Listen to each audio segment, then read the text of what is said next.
Je me souviens du jour où tout a changé. C'était un matin d'automne, le ciel était gris, mais pas froid. Je préparais le petit déjeuner comme d'habitude, avec le bruit doux de la bouilloire et l'odeur du café qui se mélangeait à celle du pain grillé.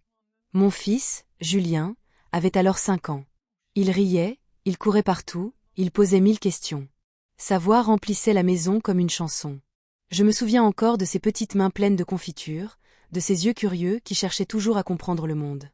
Ce matin-là, je ne savais pas que c'était le dernier que nous passerions ensemble avant de longues années. La journée avait commencé simplement. Mon mari, Marc, devait partir en déplacement pour son travail. Il travaillait beaucoup à cette époque, trop peut-être. Les disputes entre nous devenaient plus fréquentes. Rien de violent, mais des silences, des reproches, des regards qui s'éloignent petit à petit. J'essayais de sauver quelque chose, de garder Julien à l'abri de tout ça. Je croyais qu'un jour tout irait mieux. Je croyais qu'une famille pouvait se recoudre, même quand les coutures se déchirent. Mais ce jour-là, il y a eu un appel. Une voix officielle, celle d'un avocat, puis de la police. Marc avait demandé la garde exclusive de Julien. Il disait que je n'étais pas capable, que ma vie était instable, que je ne pouvais pas lui offrir un avenir. J'étais choquée, incapable de comprendre. Tout s'est passé si vite. Une visite sociale, des papiers, des mots froids, des signatures. J'étais jeune, perdue, sans argent pour me défendre. Et puis un jour, ils sont venus. Julien tenait son petit sac bleu. Il m'a demandé « Maman, je vais où ?» J'ai essayé de sourire, mais ma voix tremblait. « Tu vas chez papa pour un moment, mon cœur. » Juste un moment. Il m'a cru. Moi aussi, j'ai voulu y croire. Je l'ai serré contre moi, si fort que j'ai cru le briser. Son odeur, celle du savon et de l'enfance, s'est imprimée dans ma mémoire. Puis la porte s'est refermée. Le silence a rempli la maison, lourd, froid, presque vivant. Les jours suivants, je marchais dans les pièces comme une étrangère. Chaque objet me parlait de lui. Sa petite chaise, son dessin collé au mur, son ours oublié sur le lit. J'avais l'impression que le monde s'était arrêté, que le temps s'était plié sur 7 minutes où il avait quitté la maison. J'ai écrit des lettres, beaucoup. J'ai appelé Marc, j'ai supplié. Il ne répondait pas. Il avait déménagé, changé de numéro. Il avait effacé mes traces. Je me suis effondrée. Pendant des semaines, je ne dormais plus.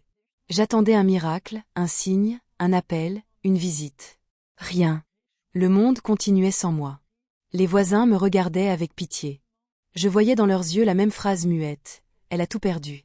Un soir, j'ai pris la boîte où je gardais les dessins de Julien, ses premiers mots, sa mèche de cheveux coupés lors de sa première entrée.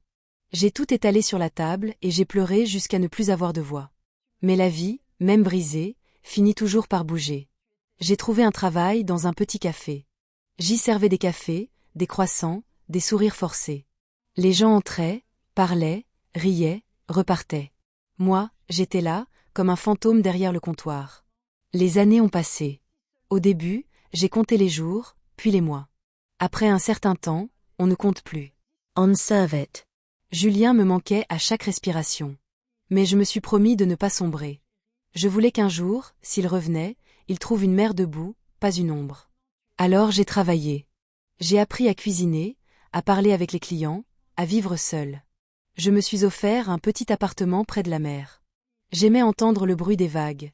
Ça me rappelait que tout passe, que tout revient. Chaque année, le jour de son anniversaire, j'allumais une bougie. Je lui parlais comme s'il était assis à côté de moi. Je lui racontais ma journée, mes peurs, mes petits bonheurs. Parfois, j'imaginais sa voix. « Maman, regarde, j'ai grandi. » Alors je souriais dans le vide, les larmes au bord des yeux. Une fois, j'ai cru le voir dans la rue. Un jeune homme passait, les mêmes yeux, le même pas léger. Mon cœur s'est emballé. J'ai couru, j'ai crié. « Julien !» Mais quand il s'est retourné, ce n'était pas lui. J'ai eu honte, j'ai pleuré sur le trottoir. La solitude est un océan. On apprend à y nager, mais on ne touche jamais le fond. Un jour, une lettre est arrivée. Elle venait d'une école de province. Dedans, il y avait un dessin d'enfant, une maison et un soleil, avec un mot. Pour maman. Pas d'adresse, pas de signature. Seulement ça. Je l'ai gardé, bien sûr. C'était comme un signe, un souffle du passé. Peut-être que Marc avait laissé Julien m'écrire, juste une fois. Peut-être que c'était une erreur. Mais peu importe, ce jour-là, j'ai cru à nouveau. À partir de là, j'ai recommencé à espérer. Les années suivantes, j'ai vieilli doucement. Mes cheveux ont blanchi, mes mains se sont ridées, mais mon cœur restait suspendu à ce prénom, Julien. Les gens autour de moi pensaient que j'avais tourné la page. Ils se trompaient. Une mère ne tourne jamais la page. Elle apprend seulement à lire la douleur différemment. Puis, un matin d'hiver, 20 ans après, j'ai reçu un appel. Une voix d'homme, grave, hésitante. Madame Lefebvre? Je cherche ma mère. J'ai senti mon cœur s'arrêter. Qui êtes-vous? Je m'appelle Julien. Le téléphone tremblait dans ma main. J'ai voulu parler, mais aucun mot ne sortait. Il a ajouté doucement. Je crois que c'est vous. Quand j'ai entendu sa voix au téléphone, j'ai cru rêver. C'était celle d'un homme, plus grave, plus posé, mais il y avait dedans quelque chose que je reconnaissais entre mille. Une douceur, une hésitation, un souffle du passé. Je n'ai pas tout de suite su quoi dire. Mon cœur battait si fort que j'entendais son écho dans mes oreilles. Julian? Ai-je murmuré? Il y a eu un silence. Puis, tout doucement. Oui. Ce simple mot m'a transpercé. J'avais attendu 20 ans pour l'entendre. Je ne savais pas quoi faire, quoi dire, ni même comment respirer. J'avais peur qu'il raccroche, peur que tout disparaisse encore une fois. Où es-tu? Ai-je réussi à demander? À Paris, a-t-il répondu. Je vis ici depuis quelques mois. J'ai retrouvé votre nom, enfin, ton nom, sur de vieux papiers. J'ai longtemps cherché. Sa voix tremblait un peu. On sentait qu'il se retenait, qu'il ne savait pas s'il devait m'en vouloir ou me comprendre. J'aimerais te voir, a-t-il ajouté après un long silence. Si tu veux bien. Je suis restée muette quelques secondes. Puis j'ai dit la seule chose que mon cœur pouvait encore dire. Oui, bien sûr. Nous avons convenu d'un lieu, un petit café dans le centre de la ville, celui où je travaillais autrefois. Le lendemain, je n'ai pas dormi. J'ai préparé ma tenue, simplement. Une robe claire, un foulard beige. Je voulais qu'il voie la femme que j'étais devenue, pas seulement l'ombre du passé.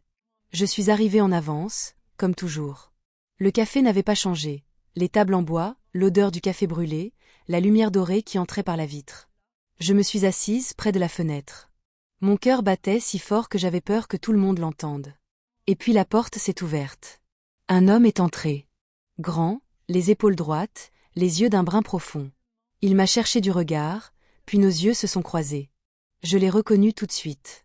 Ce n'était plus mon petit garçon, mais quelque chose dans son regard. Ce mélange de timidité et de feu, c'était lui. Il s'est approché lentement. Ses pas semblaient lourds, comme si chaque pas était une année entre nous. Bonjour, a-t-il dit doucement. Je n'ai pas pu parler. J'ai simplement posé ma main sur la table. Il a hésité, puis il a posé la sienne dessus. Ses doigts étaient froids, tremblants. Je ne sais pas par où commencer, a-t-il murmuré. Moi non plus. Alors j'ai souri, les larmes aux yeux. Pas rien. Juste, sois là. Il a hoché la tête. Un silence s'est installé, mais ce n'était pas un silence lourd. C'était un silence plein. Le genre de silence qui dit, on se retrouve enfin. Nous avons parlé. Lentement. Par petites touches, comme on reconstruit une maison abîmée. Il m'a raconté sa vie. Marc s'était remarié, avait déménagé souvent. Julien avait grandi entre des déménagements, des écoles différentes, des silences sur moi. Il ne te parlait jamais de moi, a-t-il dit. Et quand je posais des questions, il se fâchait. Je n'ai rien répondu. J'avais peur de mal dire, peur de salir la mémoire d'un homme que j'avais aimé autrefois. Je pensais que tu m'avais abandonné, a-t-il ajouté. Pendant des années, j'y ai cru. Ces mots m'ont transpercé. J'ai voulu crier que c'était faux, que j'avais tout fait pour le revoir, que je n'avais jamais cessé d'espérer. Mais je me suis contentée de prendre une grande respiration. Non, mon cœur, ai-je dit doucement. On t'a pris à moi. Je ne t'ai jamais laissé. Pas un seul jour, pas une seule nuit. Il m'a regardé longtemps. Dans ses yeux, je voyais la lutte entre la colère et la tendresse. Puis il a détourné le regard, essuyant une larme discrète. J'aurais voulu te connaître, a-t-il murmuré. Tu le fais maintenant, ai-je répondu. Et c'est tout ce qui compte. Nous sommes restés là, longtemps, à parler du passé comme de deux étrangers qui partagent la même blessure. Je lui ai raconté ma vie aussi, le café, la mer, les anniversaires où j'allumais une bougie pour lui. Il m'écoutait sans m'interrompre, les yeux brillants. À un moment, il a sorti de sa poche un vieux dessin, froissé, jauni par le temps. C'était celui de la maison et du soleil. Celui que j'avais reçu des années plus tôt sans savoir d'où il venait. C'était moi, a-t-il dit. Je ne savais pas si tu le verrais un jour. J'ai éclaté en sanglots silencieux. Tout ce temps, cette feuille m'avait tenu en vie, et c'était bien lui, mon petit garçon, qui me l'avait envoyé. Je lui ai pris la main. Merci, Julien. Tu ne sais pas ce que ce dessin a fait pour moi. Il a souri. Et dans ce sourire, j'ai vu mon fils de 5 ans. Nous avons marché ensemble après ça, dans les rues pleines de monde. Le vent était froid, mais je me sentais légère. Il me posait des questions simples, ce que j'aimais manger, où je vivais, si j'avais quelqu'un dans ma vie. J.I. Reducement. Il n'y a eu que toi. Il a baissé les yeux, un peu gêné. Tu aurais dû avoir mieux qu'un souvenir, maman. C'était la première fois qu'il m'appelait ainsi. Maman. Ce mot, je l'avais tant rêvé que j'en avais oublié le son. J'ai fermé les yeux, juste pour le savourer. Quand je les ai rouverts, j'ai vu dans son regard quelque chose de nouveau. Une paix, une reconnaissance, comme si lui aussi venait de retrouver une partie de lui-même. Nous avons passé l'après-midi ensemble. Il m'a raconté ses voyages, ses études, son travail. Il aimait la photo, il voulait capturer les émotions, les visages vrais. Peut-être que c'est à cause de toi, a-t-il dit. J'ai toujours voulu retrouver quelque chose que j'avais perdu. Je n'ai rien ajouté. Parfois, il n'y a rien à dire. Juste être là, respirer ensemble, regarder le monde passer. Quand le soir est tombé, nous nous sommes séparés. Il m'a promis de rappeler. Je ne savais pas si je devais le croire. Mais cette fois, j'ai choisi d'espérer sans peur. Cette nuit-là, je n'ai pas dormi non plus. J'ai ouvert la fenêtre. L'air était froid, mais doux. Je me suis assise sur le rebord, regardant les lumières de la ville au loin. Et pour la première fois depuis 20 ans, j'ai murmuré. Merci, la vie. Les jours suivants, il m'a appelé souvent.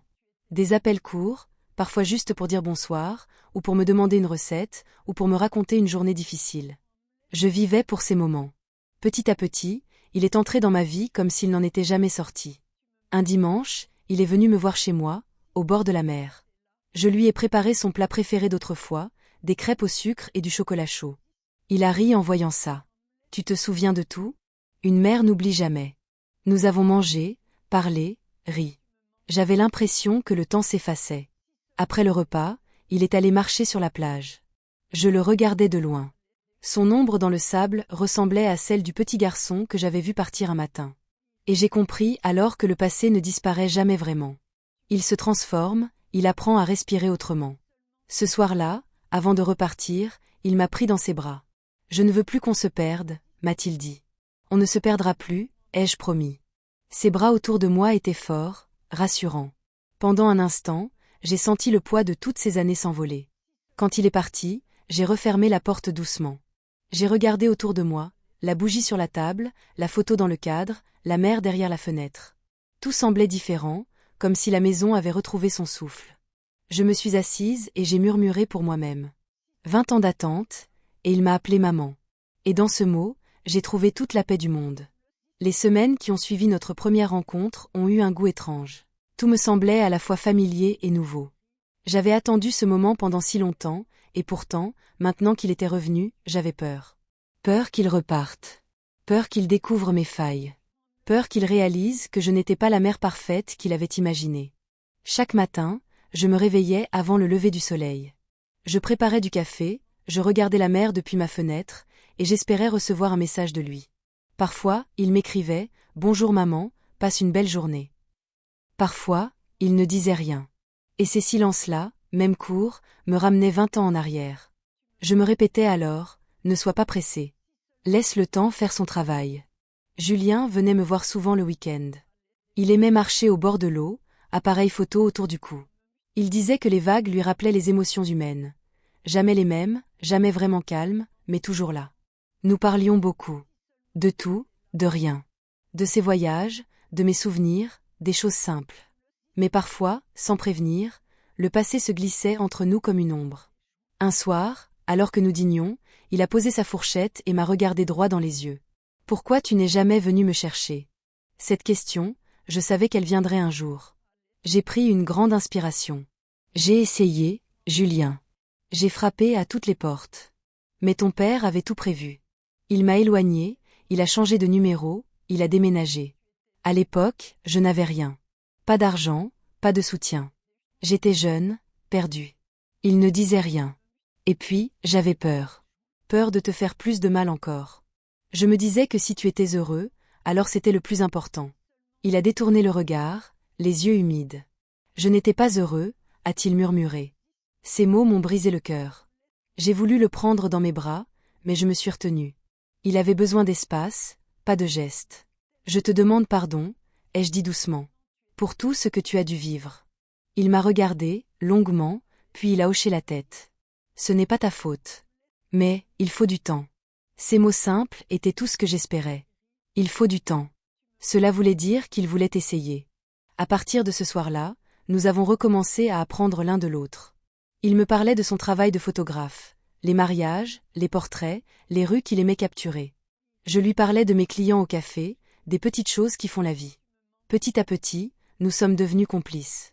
Il me taquinait sur ma manière de toujours tout ranger. Je me moquais gentiment de son éternelle barbe mal rasée. Un dimanche, alors que je faisais la vaisselle, il a sorti son appareil photo.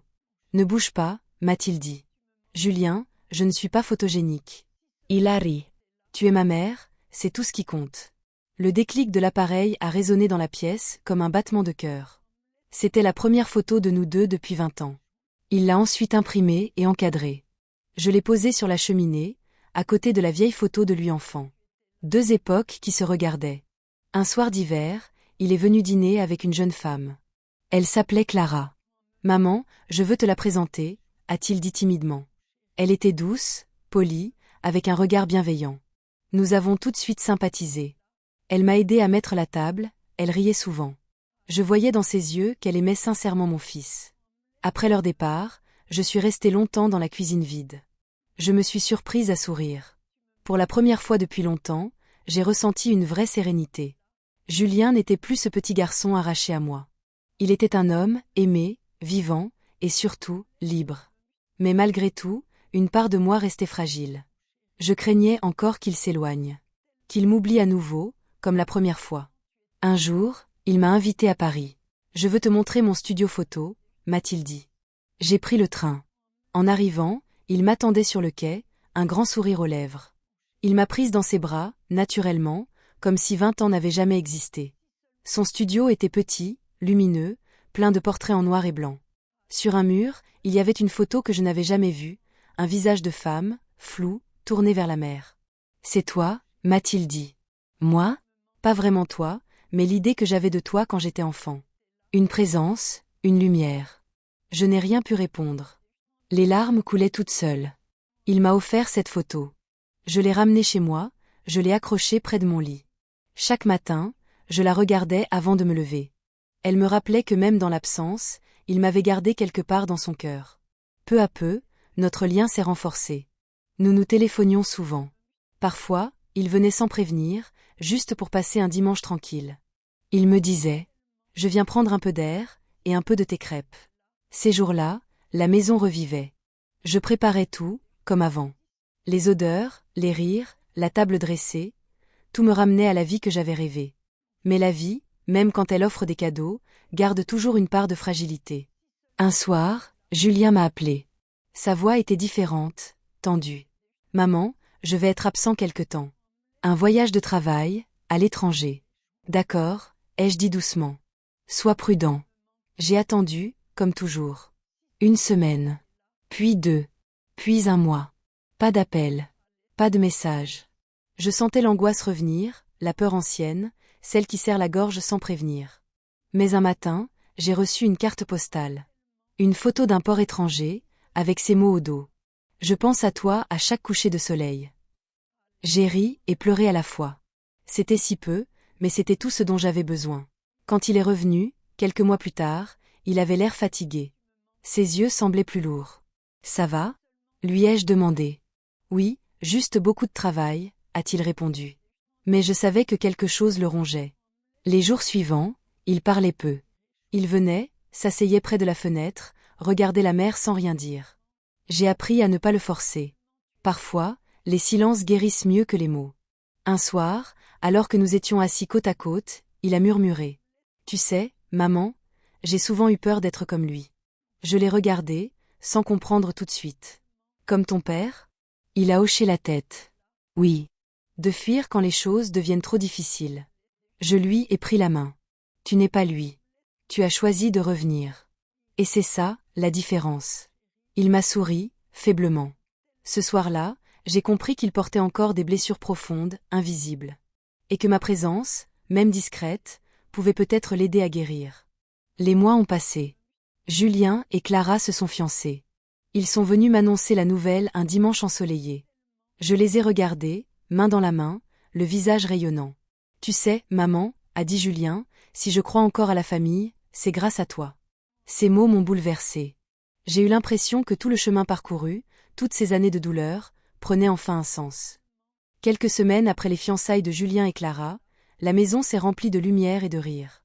J'aidais à préparer la cérémonie, à choisir les fleurs, à coudre de petites décorations pour leur futur appartement. C'était simple, paisible. Pour la première fois depuis des décennies, je me sentais à ma place. Non pas comme une femme seule, mais comme une mère retrouvée. Julien venait souvent me demander conseil. « Tu crois que papa aurait aimé ça ?» m'a-t-il demandé un jour, en regardant la photo de son père que j'avais gardée dans un vieux tiroir. J'ai hésité avant de répondre. « Je pense que oui, » ai-je dit doucement. « Ton père aimait la beauté des choses simples. » Mais à l'intérieur, une autre voix murmurait, « Ne mens pas, pas encore. » Pendant des années, j'avais porté seul un secret que je n'avais jamais osé lui dire. Un secret qui expliquait tout. Et ce soir-là, je savais que le moment approchait. Quelques jours plus tard, j'ai reçu une lettre inattendue. Elle venait d'un notaire de ma ville d'enfance. Je l'ai ouverte, les mains tremblantes. « Madame Lenoir, nous vous informons du décès récent de Monsieur Antoine Lenoir. Conformément à ses dernières volontés, un dossier vous est destiné. Vous pouvez venir le récupérer à notre étude. » Antoine. Mon ex-mari. Le père de Julien. J'ai posé la lettre sur la table, incapable de respirer pendant quelques secondes. Même après tant d'années, ce nom avait le pouvoir de faire remonter la douleur comme une marée. Je n'ai rien dit à Julien tout de suite. Je voulais comprendre d'abord. Le lendemain matin, j'ai pris le bus pour ce petit village que je n'avais pas revu depuis 2 décennies. Tout semblait plus petit, plus silencieux. Le notaire, un homme âgé et bienveillant, m'a accueilli avec un regard grave. Il m'a tendu une enveloppe brune. À l'intérieur, il y avait une lettre écrite de la main d'Antoine. Je l'ai ouverte lentement. « Hélène, si tu lis cette lettre, c'est que je ne suis plus de ce monde. J'ai longtemps voulu t'écrire, mais j'ai toujours reculé, par honte. Je t'ai enlevé notre fils. Pas parce que tu étais une mauvaise mère, mais parce que j'avais peur. Peur de te perdre, peur de ne pas exister sans lui. J'ai fait ce qu'aucun père ne devrait faire, j'ai utilisé notre enfant comme une arme. Et je l'ai élevé dans le mensonge, en lui disant que tu étais parti, que tu ne voulais plus de lui. Chaque jour, j'ai porté ce poids, sans savoir comment l'effacer. Je t'écris pour te demander pardon. Et pour te dire que, malgré tout, il n'a jamais cessé de te ressembler. » Je suis restée figée. Les mots tournaient dans ma tête comme des vagues qui se brisent sur les rochers. Il avait avoué. Tout ce que j'avais soupçonné, tout ce que j'avais ressenti, était vrai. Je n'ai pas pleuré tout de suite. Les larmes sont venues plus tard, sur le chemin du retour, quand j'ai aperçu le paysage que j'avais fui. J'ai pleuré pour la jeune femme que j'étais, pour le fils qu'on m'avait pris, pour les années qu'on ne nous rendrait jamais. Quand je suis rentrée, Julien était là. Assis sur le canapé, inquiet. « Maman, où étais-tu ?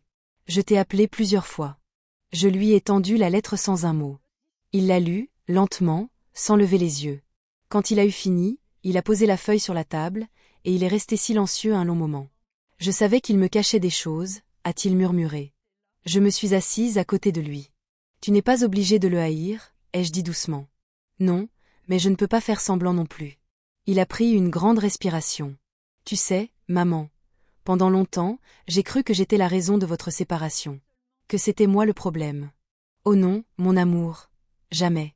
Je lui ai pris la main, comme quand il était petit. Ce n'était pas toi. C'était nous, nos failles, nos peurs. Mais tu n'as rien fait de mal. » Il m'a regardé, et pour la première fois, j'ai vu dans ses yeux non plus de la douleur, mais de la compréhension. Peut-être même un peu de paix. Les jours suivants, nous avons beaucoup parlé. Pas pour remuer le passé, mais pour l'apprivoiser. Il voulait tout savoir. Comment j'avais vécu, comment j'avais survécu sans lui, comment j'avais gardé espoir. Je lui ai raconté les petits détails. Les anniversaires passés seuls, les lettres jamais envoyées, les rêves où je le voyais rire encore. Il m'écoutait, les larmes aux yeux. « Tu n'as jamais cessé d'être ma mère, » a-t-il dit. Ces mots-là m'ont guéri plus que n'importe quelle lettre. Quelques semaines plus tard, nous sommes allés ensemble sur la tombe de son père. Julien tenait un bouquet de fleurs blanches. Je ne savais pas quoi dire. Le vent soufflait doucement entre les arbres. Julien s'est avancé, a posé les fleurs, puis il a dit « Je te pardonne ». J'ai fermé les yeux. Ces 3 mots résonnaient comme une délivrance. Non seulement pour lui, mais pour nous deux. Sur le chemin du retour, il a dit « J'aimerais qu'on tourne la page, maman.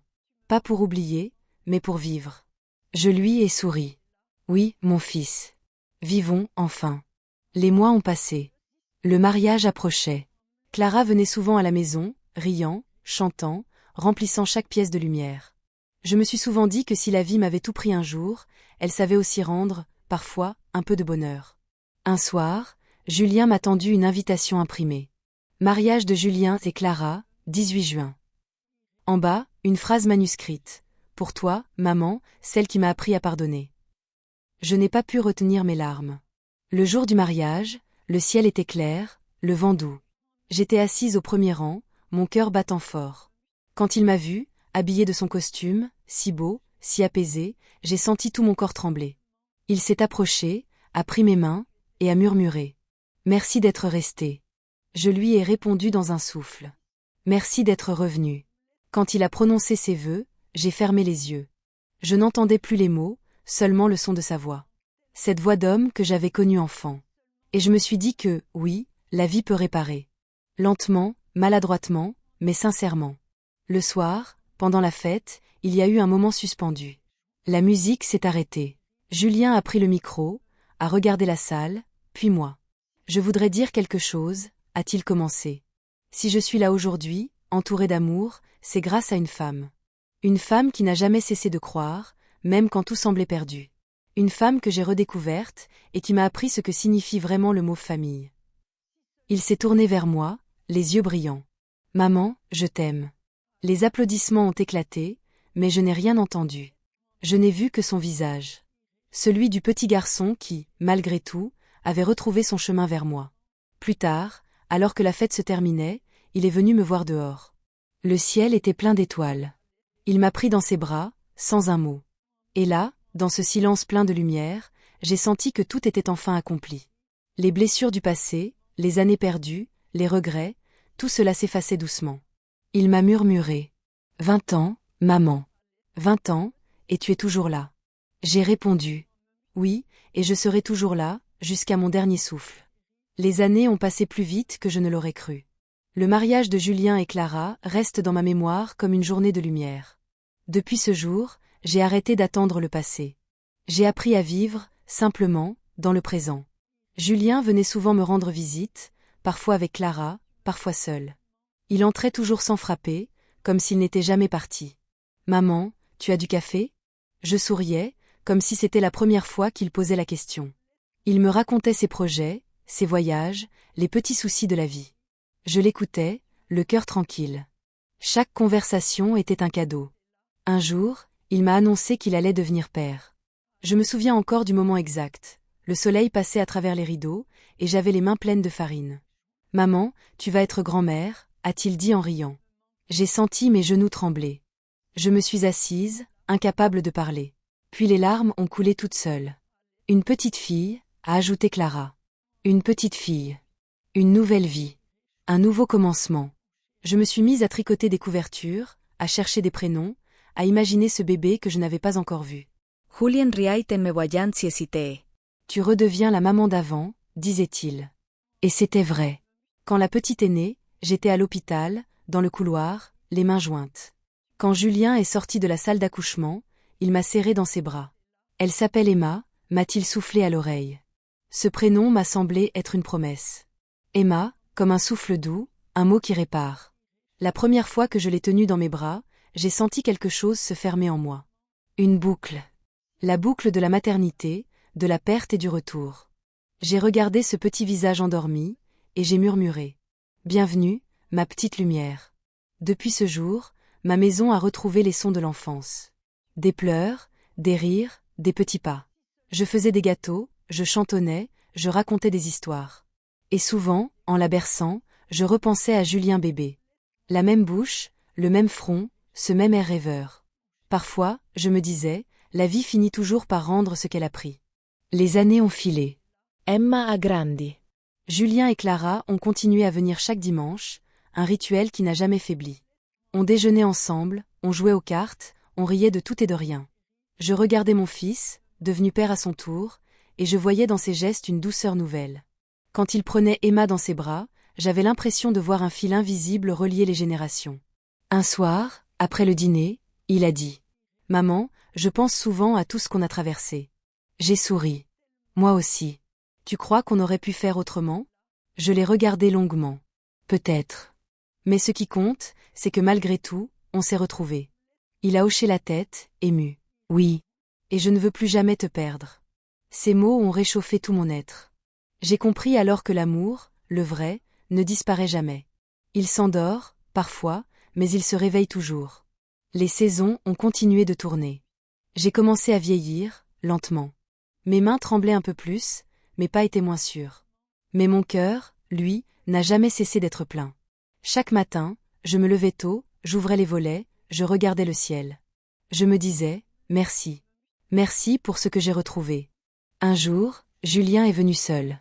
Il avait ce regard qu'il avait quand il voulait me dire quelque chose de sérieux. Maman, tu es fatiguée? Un peu, oui. C'est normal, tu sais, à mon âge. J'aimerais que tu viennes vivre avec nous. Jairi. Oh non, mon grand.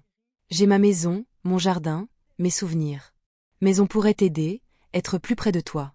Je vous ai déjà assez manqué, ai-je répondu doucement. Maintenant, c'est à moi de vous regarder vivre.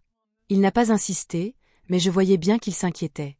L'hiver suivant, j'ai eu un petit malaise. Rien de grave, mais assez pour qu'il reste plusieurs jours avec moi.